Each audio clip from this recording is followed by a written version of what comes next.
Hello everyone. അപ്പോൾ നമ്മൾ തന്നുള്ളത് ഒരു ഓൾട്ടോ 800 ആയിട്ടാണ്. VXI മോഡലായ ഒരു ഓൾട്ടോ 800 2020 മോഡലാണ്. അപ്പോൾ ഗൈസ്, ഈ വണ്ടി എന്താണ് പറയുക, ഓടിച്ചിട്ട് ഒരു 2 കൊല്ലം കൊണ്ടുള്ള യൂസർ റിവ്യൂ ആണ് ഉദ്ദേശിക്കുന്നത്. അപ്പോൾ കാര്യമായിട്ട് ഇതിൻ്റെ ലുക്ക് വൈസ് കാര്യങ്ങളൊന്നും പറയണില്ല. ഡയറക്റ്റ് ഈ വണ്ടി ഓടിക്കുമ്പോൾ എങ്ങനെയാണ്, ഹൈവേയിൽ എങ്ങനെയാണ്, അതേപോലെ തന്നെ നമുക്ക് ഏതൊക്കെ സിറ്റുവേഷനിൽ യൂസ് ചെയ്യാം, എന്തൊക്കെ കംപ്ലയിൻറ്റ്സ് വരും, അതേപോലെ തന്നെ നമ്മൾ എന്താണ് പറയുക, എന്തൊക്കെ അഡ്വാൻസ് ഉണ്ട്, അതേപോലെ ഡിസപ്പോയിൻ്റ് ആയിട്ടുള്ള കാര്യങ്ങൾ എന്താണെന്നൊക്കെ നമ്മൾ ഡീറ്റെയിൽ ആയിട്ട് പറയും. പിന്നെ എന്താ വെച്ചാൽ എത്ര മൈലേജ് കിട്ടും, അതെല്ലാവരും പറഞ്ഞ പോലെ 20 കിലോമീറ്റർ മൈലേജൊക്കെ ഈ വണ്ടിക്ക് കിട്ടാറുണ്ടോ. അപ്പോൾ അങ്ങനെ നമുക്ക് യൂസറായിട്ട് നമുക്ക് ഇത്ര കാലം തോന്നിയ എല്ലാ കാര്യങ്ങളും ആത്മാർത്ഥമായിട്ട് പറയാനുള്ള ഒരു പ്ലാനാണ് ഉദ്ദേശിച്ചുള്ളത്. അപ്പോൾ നമ്മൾ ശാന്തി സമാധാനമായിട്ട് നമ്മളെ ബാക്ക്ഗ്രൗണ്ട് അടിപൊളിയല്ലേ. അപ്പോൾ നമ്മളെ ഓൾട്ടോ നിർത്തിയിട്ടുള്ള ഈ ഒരു ബാക്ക്ഗ്രൗണ്ട് അടിപൊളിയല്ലേ. ഒറ്റപ്പാലം എന്ന് പറഞ്ഞാൽ അനങ്ങനടി പറഞ്ഞൊരു സ്ഥലത്താണ് ഈ ഒരു ലൊക്കേഷൻ വരുന്നത്. അപ്പോൾ കുറേ അധികം ഷൂട്ടിങ്ങും കാര്യങ്ങളൊക്കെ നടന്നൊരു ഏരിയ കേട്ടോ. അപ്പോൾ ഫോട്ടോ എടുക്കാൻ താല്പര്യമുള്ളവർക്കൊക്കെ വരാം. നല്ല ഈവനിങ് ഒക്കെ കഴിക്കാൻ ശാന്തിയായിട്ട് ഇവിടെ ഇരിക്കാൻ സമാധാനമായിട്ട്. അപ്പോൾ നമുക്ക് വീഡിയോയിലോട്ട് കിടക്കാം. അപ്പോൾ ഗൈസ്, ഇത് നമ്മളെ സ്വന്തം വണ്ടി കേട്ടോ ഈ ആൾട്ടോ. അപ്പോൾ ഇതിൻ്റെ ഡീറ്റെയിൽ റിവ്യൂവും കാര്യങ്ങളൊക്കെ ഞാൻ ഇതിൻ്റെ മുന്നേ ഒരു വീഡിയോയിൽ ഇട്ടിട്ടുണ്ട്. അപ്പോൾ ഞാൻ ഈ വീഡിയോയിൽ ഉദ്ദേശിക്കുന്നത് പോയിന്റ് ഓഫ് വ്യൂ ആയിട്ട് ഈ വണ്ടി ഞാൻ കുറേ കാലം ഓടിച്ചിട്ടുള്ളതാണ്. ഒരു ഏകദേശം 25,000 കിലോമീറ്ററിൻ്റെ അടുത്ത് ഞാൻ ഓടിച്ചിട്ടുള്ളൊരു വണ്ടിയാണ്. അപ്പോൾ ഇതിൻ്റെ സ്വന്തം വണ്ടിയാണ്. 2 കൊല്ലത്തെ എൻ്റെ ഒരു എക്സ്പീരിയൻസ് യൂസർ റിവ്യൂ ആണ് ഞാൻ ഉദ്ദേശിക്കുന്നത്. അപ്പോൾ ഞാൻ ലോങ് റൈഡും ഡ്രൈവിങ്ങും ഒക്കെ പോണ ടൈമിൽ എനിക്ക് തോന്നിയ കുറേ എന്താ പറയുക, ഇഷ്ടപ്പെടാത്ത കാര്യങ്ങളും ഇതിൽ ഇഷ്ടപ്പെട്ട കാര്യങ്ങളും എനിക്ക് അഡ്വാൻസ് ആയിട്ടുള്ള കാര്യങ്ങളൊക്കെയാണ് ഇതിൽ ഉദ്ദേശിക്കുന്നത്. അപ്പോൾ ഓൾട്ടോ 800 എന്നൊക്കെ പറയുമ്പോൾ എല്ലാവരും മനസ്സിലൊരു ചെറിയ വണ്ടിയാണ്. അപ്പോൾ അതേപോലെ തന്നെ നമുക്ക് ഒരു 4 ലക്ഷം രൂപേൻ്റെ ഉള്ളിലൊക്കെ ബഡ്ജറ്റായിട്ട് ഒരു സാധാരണക്കാരനൊരു ബൈക്കിൽ നിന്ന് വെയിലും മഴ കൊള്ളാണ്ട് കാറിലേക്ക് അപ്ഗ്രേഡ് ചെയ്യാൻ പറ്റിയൊരു ബഡ്ജറ്റ് ഫ്രണ്ട്ലി ആയിട്ടുള്ള ഒരു കാറിനാണ് കേട്ടോ. അപ്പോൾ ഈ വണ്ടി എനിക്ക് ഭയങ്കര ഇഷ്ടപ്പെട്ടൊരു കാറിനാണ്. അപ്പോൾ നമ്മളെ യൂസ് ചെയ്യുന്ന കാറാവുകൊണ്ട് എനിക്ക് ഭയങ്കര ഇഷ്ടപ്പെട്ടൊരു കാറിനാണ് കേട്ടോ. അപ്പോൾ ഞാനിതൊരു ലോങ് ഡ്രൈവ് പോകും. ഏകദേശം നമ്മൾ കേരളത്തിൽ നിന്ന് ഒരു പാലക്കാട് ജില്ലയിൽ നിന്ന് പളനി, മേഘമല ആ റൂട്ടൊക്കെ, കമ്പം, തേനി ആ റൂട്ടൊക്കെ ഞാൻ പോയിട്ടുണ്ട്. അപ്പോൾ ഏകദേശം ഒരു ഒറ്റ സ്ട്രെച്ചിൽ ഒരു 250 കിലോമീറ്ററൊക്കെ ഓടിക്കുന്ന ടൈമിൽ എനിക്ക് തോന്നിയ കാര്യങ്ങളൊക്കെയാണ് ഞാനിതിൽ പറയാൻ പോകുന്നത്. അപ്പോൾ ഈ വണ്ടി എനിക്ക് എന്താ പറയുക, ഏറ്റവും ഇഷ്ടപ്പെട്ട കാര്യം എന്ന് വെച്ചാൽ അത് ഗ്യാപ്പ് ടു ഗ്യാപ്പ് ഫില്ല് ചെയ്യും. അപ്പോൾ ആൾട്ടോ ഒരു ചെറിയ വണ്ടിയാണ്. എത്ര ചെറിയ ഗ്യാപ്പിൽ വേണമെങ്കിലും കുത്തിക്കയറ്റി നമുക്ക് ആവശ്യത്തിന് കൊണ്ടു നടക്കാൻ പറ്റും. പിന്നെ ആവശ്യത്തിന് ഇതൊരു പിക്കപ്പും കാര്യങ്ങളൊക്കെ അത്യാവശ്യത്തിന് ഈ വണ്ടിയിലുണ്ട്. പിന്നെ എവിടെ വേണമെങ്കിലും റിവേഴ്സ് ചെയ്തിട്ടിട്ട് പാർക്ക് ചെയ്യാനും, അതേപോലെ തന്നെ നമുക്ക് ഗ്യാപ്പിൽ കിട്ടിക്കഴിഞ്ഞാൽ പെട്ടെന്ന് പാർക്ക് ചെയ്യാനും കാര്യങ്ങളൊക്കെ നമുക്ക് ഈ വണ്ടിക്ക് പറ്റും. അപ്പോൾ നമുക്ക് ആക്സിലറേഷൻ്റെ കാര്യത്തിലൊക്കെ വണ്ടി അത്യാവശ്യം നല്ലൊരു ആക്സിലറേഷൻ ഉണ്ട്. അപ്പോൾ ഇതിൻ്റെ ബോഡി വെയിറ്റ് റേഷ്യോ വെച്ച് നോക്കുകയാണെങ്കിൽ നമുക്ക് നല്ല രീതിയിൽ ഈ വണ്ടിക്ക് പറ്റിയൊരു എഞ്ചിൻ തന്നെയാണ് ഇതിലുള്ളത്. അപ്പോൾ എല്ലാവരും പറഞ്ഞ പോലെ ഈ വണ്ടിക്ക് ചിലർ പറയും നല്ല മൈലേജാണ്, 24 കിട്ടും, 22 കിട്ടും എന്നൊക്കെ പറയണവരുണ്ട്. ചിലർ പറയും എൻ്റെ വണ്ടിക്ക് എന്തെങ്കിലും കംപ്ലൈൻറ്റ് ഉണ്ടോ ബ്രോ, 15 കിലോമീറ്റർ മൈലേജ് കിട്ടുള്ളൂ, 16 കിലോമീറ്റർ മൈലേജ് കിട്ടുള്ളൂ, അപ്പോൾ ഇതിന് ഭേദം വേറെ ഏതെങ്കിലും ഡീസൽ വണ്ടി കൊണ്ടുനടക്കുകയാണെന്നൊക്കെ പറഞ്ഞവരുണ്ട്. അപ്പോൾ ഓരോ വണ്ടിക്ക് ഓരോ മൈലേജാണ്. ഇപ്പോൾ ഒരു 4 ആൾട്ടോ നിർത്തിക്കഴിഞ്ഞാൽ 4നും 4 മൈലേജ് ആയിരിക്കും. അപ്പോൾ എനിക്ക് ലോങ് ഡ്രൈവിൽ ഇപ്പോൾ ഞാൻ ഇവിടുന്ന് പളനി പോകുന്ന റൂട്ടിലൊക്കെ എനിക്ക് കിട്ടിയത് ഏകദേശം ഹൈവേയിൽ ഒരു 19 കിലോമീറ്റർ മൈലേജ്, 18 കിലോമീറ്റർ മൈലേജ് അറൗണ്ടൊക്കെയാണ് എനിക്ക് ഹൈവേയിൽ കിട്ടിയിട്ടുള്ളത്. അപ്പോൾ ഈ വണ്ടി കംപ്ലയിൻസും കാര്യങ്ങളൊന്നും ഇല്ലാത്തൊരു വണ്ടിയാണ്. ഏകദേശം ഒരു 38.5 കിലോമീറ്ററൊക്കെയാണ് ഞാൻ അന്ന് ഓടിക്കുന്ന ടൈമിൽ ഈ വണ്ടി ഓടിയായിരുന്നത്. അപ്പോൾ എനിക്ക് കിട്ടിയത് ഏകദേശം അറൗണ്ട് ഒരു 19 കിലോമീറ്റർ മൈലേജൊക്കെയാണ്. അപ്പോൾ AC ഇട്ടതിനെ വളരെ ഷോക്കാണ് കേട്ടോ.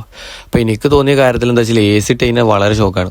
മൈലേജിൻ്റെ കാര്യത്തിലാണെങ്കിൽ ഒരു സിറ്റി റൈഡിലൊക്കെ ഒരു 15-16 ആവുന്നുണ്ട് എൻ്റെ വണ്ടിക്ക്. അപ്പോൾ ഹൈവേയിൽ നല്ല കുഴപ്പമില്ലാത്ത റോഡൊക്കെ ആണെങ്കിൽ ഈ ഒരു 18-19 എന്നുള്ളത് ഒരു 16 കിലോമീറ്റർ മൈലേജൊക്കെ ആവുന്നുണ്ട്. അപ്പോൾ ഞാൻ മറ്റുള്ള വണ്ടിയിലൊക്കെ ശ്രദ്ധിച്ചിട്ടുണ്ട്, AC ഇട്ടാലും ഗ്ലാസ് കയറ്റിയിട്ട് അപ്പം നമ്മൾ എയർ സർക്കുലേഷനും കാര്യങ്ങളൊക്കെ വണ്ടിയുടെ ഉള്ളിലേക്ക് കുറവല്ല. അപ്പം ഗ്ലാസ് പൊക്കി കഴിഞ്ഞാൽ അത്യാവശ്യം മൈലേജ് കിട്ടുന്ന വണ്ടികളുണ്ട്. അതൊക്കെ വെച്ച് നോക്കുമ്പോൾ ഈ വണ്ടിക്ക് മൈലേജ് വളരെ കുറവാണ് AC ഇട്ട് ഓടിക്കുന്ന ടൈമിൽ. അപ്പോൾ പിന്നെ ഞാൻ അതേപോലെ ഹൈ റേഞ്ച് ഏരിയ, ഇപ്പോൾ എന്താണ് പറയുക, ഹെയർ പിൻ വളവും കാര്യങ്ങളൊക്കെ, ഹെയർ പിൻ ബെൻഡ്, അതേപോലെ ഹിൽ ഏരിയക്കൊക്കെ പോകുന്ന ടൈമിൽ എനിക്ക് തോന്നിയെന്ന് വെച്ചാൽ ഇപ്പോൾ ലോഡ് വെച്ച് പോവുകയാണെങ്കിൽ കുഴപ്പമില്ലാത്ത രീതിയിൽ തന്നെ നമുക്ക് കൊണ്ടുനടക്കാൻ പറ്റും. പക്ഷേ നമ്മൾ AC ഇട്ട് കഴിഞ്ഞാൽ ഈ വണ്ടി വലിയൂല. അപ്പോൾ നല്ല എന്താണ് പറയുക, ബുദ്ധിമുട്ടാണ് കുന്നും മലയൊക്കെ AC ഇട്ട് കയറ്റുക. അപ്പോൾ നമുക്ക് ഫസ്റ്റ് ഗിയറിലിട്ട് നല്ല വലിപ്പിക്കേണ്ട അവസ്ഥ വരും. അപ്പോൾ എല്ലാവർക്കും ഇങ്ങനെ വിചാരിക്കും, ഇപ്പോൾ ഈ വണ്ടി ഈ ഒരു പ്രൈസ് റേഞ്ചിൽ വെച്ച് നോക്കുകയാണെങ്കിൽ ഇതൊക്കെ എന്താ പറയുക, ഒരു പ്രശ്നങ്ങളും കാര്യങ്ങളൊന്നും അല്ല. അപ്പോൾ ഈ ഒരു സെഗ്മെൻറ്റിൽ വെച്ച് ഏറ്റവും ബെസ്റ്റ് കാർ എന്ന് തന്നെ പറയാം. അപ്പോൾ കിഡും അങ്ങനത്തെ കാറിലൊക്കെ ടു മച്ച് ബെറ്ററാണ് ഈ കാറ്. പിന്നെ എനിക്ക് രണ്ടാമത്തെ ഒരു പ്രശ്നം എന്ന് തോന്നിയത് എന്താ വെച്ചാൽ, ഇപ്പോൾ ഞാൻ 5 അടി 7 ഇഞ്ചാണ്. അപ്പോൾ 170 സെൻറ്റിമീറ്ററാണ് എൻ്റെ ഹൈറ്റ്. അപ്പോൾ ഞാനൊന്ന് അഡ്ജസ്റ്റ് ചെയ്തിട്ടാണ് ഈ ഒരു കാറിലിരിക്കുന്നത്. അപ്പോൾ കുറച്ച് ബാക്കിലേക്ക് സീറ്റ് വലിച്ചിട്ടുണ്ട്. അപ്പോൾ ഈ ഒരു പൊസിഷനിൽ ഇരിക്കുമ്പോൾ മാത്രമാണ് ബാക്കിലുള്ള ആർക്ക് കുഴപ്പമില്ലാത്ത രീതിയിൽ ഇരിക്കാൻ പറ്റുള്ളൂ. അപ്പോൾ എനിക്ക് ലോങ് ഡ്രൈവ് ചെയ്യുന്ന ടൈമിൽ ഭയങ്കര കംഫോർട്ടബിൾ ആയിട്ട് തോന്നിയില്ല. അപ്പോൾ ആ ഒരു പ്രശ്നം എനിക്ക് നല്ല ഡിസപ്പോയിൻമെൻ്റ് ആയിട്ടുണ്ട്. കാരണം വെച്ചാൽ നമ്മൾ കുറച്ച് ഇത്ര ബാക്കിലേക്ക് ഇട്ടാൽ മാത്രമാണ് എനിക്ക് കംഫർട്ടബിളായിട്ട് വണ്ടി ഓടിക്കാൻ പറ്റുള്ളൂ.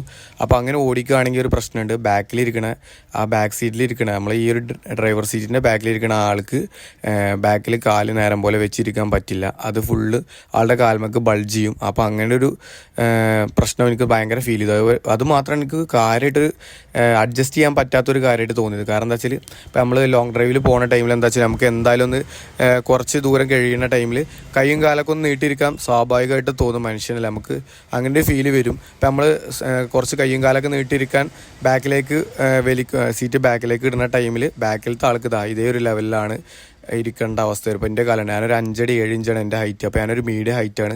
എന്നാൽ പോലും എനിക്കിതിൽ ബാക്കിൽ ഇത്ര ഇരിക്കാൻ പറ്റണില്ല. അപ്പോൾ കുറച്ച് ഫസ്റ്റ് ഞാൻ സീറ്റ് ഇട്ടായിരുന്ന ഈ ഒരു പൊസിഷനിലാണ്. അപ്പോൾ എനിക്ക് ഫ്രണ്ടിലെ ഡ്രൈവിംഗ് സീറ്റിൽ ഇരുന്നിട്ട് വണ്ടി ഓടിക്കുന്ന ടൈമിൽ ആ ഡാഷ് ബോർഡിൻ്റെ പ്ലാസ്റ്റിക് ഭാഗമായിട്ടുള്ള ആ ഒരു ഫൈബർ പാർട്ടിൽ എൻ്റെ കാലിങ്ങനെ ഇടിക്കണ ഒരു സംഭവം ഫീൽ ചെയ്ത്. അപ്പോൾ ഇപ്പോൾ നമ്മൾ നല്ല ബാക്കിലേക്ക് ഡ്രൈവർ സീറ്റ് വലിച്ചിട്ടതാ ഇതാണ് അവസ്ഥ.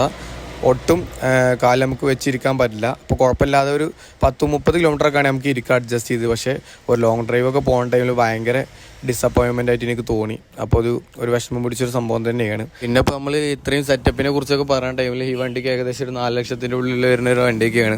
അപ്പോൾ ഈ ഒരു പ്രൈസ് റേഞ്ചിൽ വെച്ച വണ്ടിയിൽ ഇത്രയൊക്കെ സെറ്റപ്പൊക്കെ ഉണ്ടാവുള്ളൂ, അതും സ്വാഭാവികമാണ്. അപ്പോൾ ഞാൻ വരുന്നത് എന്താ വെച്ചാൽ സെക്കൻഡ്സ് വണ്ടി എടുക്കുന്നവരൊക്കെ ആണെങ്കിൽ കുറച്ച് കൈയും കാലം നീളമുള്ളവരൊക്കെ ആണെങ്കിൽ നിങ്ങൾക്ക് ഇത് കുറച്ച് എന്താ പറയുക ബാഡായിട്ട് ഫീൽ ചെയ്യും. കൈയും കാലമൊക്കെ നീട്ടിയിരിക്കാൻ പറ്റില്ല.